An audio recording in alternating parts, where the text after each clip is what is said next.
Oh, recaps. We love to recap here. Big events over the weekend. You wanted college football? We gave that to you. You want the NFL? We gave that to you. You want Major League Baseball, people? You can't handle the truth. But we give you the truth in Major League Baseball. It's Donnie Rightside and Joe Ranieri. Now we need the truth from Keith Stewart, our resident PGA professional here on the Ryder Cup. So first, Keith, let's get the pleasantries out of the way. How you doing? Hey, Donnie, you want me on that wall. You need me on that wall, okay? I do. I am doing great. If you asked me that on Saturday night, I was certainly not going near any sharp objects or bridges. There's no doubt about that. But I'm a little bit calmer today, but we'll see where this conversation goes. Oh, let's take the conversation right there, because for some reason, we are team players on the SportsGrid network. I need Joe. I need Keith. Keith needs me. Joe needs Keith. And we sort of share the information around. Why aren't we team players for Team USA? Why can't we play nice together and win golf events? Why? Well, I mean, there's a lot of layers to that onion there, Donnie. But yeah, the fact of the matter is that we don't have complete buy-in.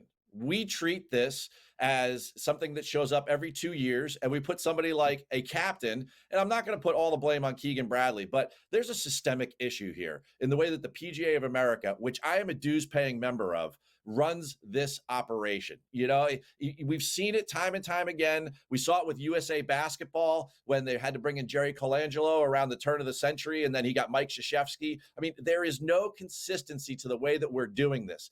And I don't mean that that's the case just because Luke Donald did it twice in a row. Luke Donald follows a long line of what's maybe like a secret binder or something. But the European team has complete buy-in from their best players.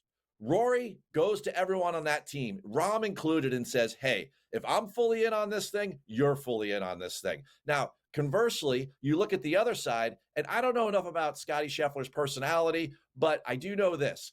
Only one time in the history of the Ryder Cup has the number one player in the world won the Ryder Cup. And that was Tiger Woods in 1999 at Brookline, and that was a miracle. So what does that tell you? More often than not, the number one player in the world is American, and that person is not becoming a leader of this team. So if you don't have a general manager that's consistent every 2 years coming up with a plan, and you don't have your Tom Brady saying, hey, guess what? I'm the hardest worker on the team, then you're set up for failure, boys.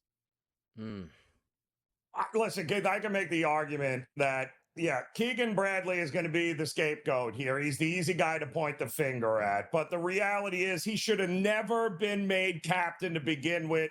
They could have used him as a player. He would have been much better as a player in this than he would have been. You asked the guy because you felt sorry for him and then basically set him up to fail from the rest of the way there, Keith. He should have never been the captain of this team, to your point. 100%, Joe, 100%. And you know what? The term captain for a Ryder Cup franchise is antiquated. It started out that way because the captains were actual players on the team back in the 20s, 30s, and 40s, right? Now it's a coach, okay? So, I mean, you could have chose Nick Saban, and it would have been a better choice. Maybe not Belichick, but Nick Saban would have been a better choice. Mike Krzyzewski would have been a better choice. Hey, raise Herb Brooks from the ground and bring him up in there. I mean, seriously, it doesn't have to be a golf guy. Yes, it does. I get it. But my point is that Keegan was not equipped to do this, and putting him in the position of wanting to be a player on the team and the captain, where Luke said it time and time again, I put my game on hold for the last 3.5 years to make sure this was done right. And Keegan's out winning tournaments, and God bless him for doing that. But there's no way that you could manage both of those things with the same amount of aplomb and then say to yourself, at the end of the day, I've got no regrets. I gave this my all as a captain and a coach for the U.S. side at my home golf course from college. Where do we go from here for Team USA, Keith? Is it going to be set where things are in motion? Because when you have your losses, and by the way, credit Team USA at least on Sunday for making it close, and I was enthralled. I love to watch the NFL. I was watching more golf in the afternoon. Can we make this comeback? But no way, shape, or form should they be make a comeback of that big. Where do we go from here, and how can it improve where maybe we get off to a hot start or not be embarrassed, or guys buy in more, or you have a true general manager that's keeping tabs on things? Where does it go? Donnie, I mean, this is the most important question. We could all react to what happened at Bethpage Black, but the fact of the matter is that we need, like the NFL, we need a Black Monday.